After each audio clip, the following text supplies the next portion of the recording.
As I have mentioned previously, Taylor's scientific management theory has 4 principles and 7 techniques. These techniques are the tools which are used to implement the principles. Functional foremanship is the first technique of scientific management. Now, a typical manager needs to have multiple qualities, multiple skills, and multiple abilities.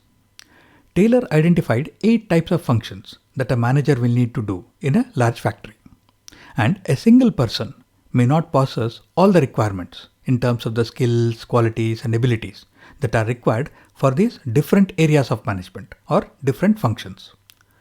So, like division of labor, where work is divided among multiple workers, functional foremanship is essentially division of management. Taylor proposes that planning and execution are 2 distinct functions that require different kinds of skills, so they should be kept separate.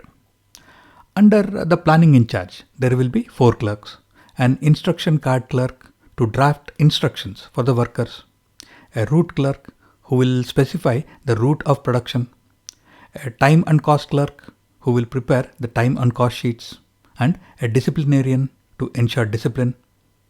Under the production in charge, there will be 4 clerks, a speed boss who is responsible for the timely and accurate completion of the job, and there will be a gang boss who will keep the machines and tools ready for operation by the workers.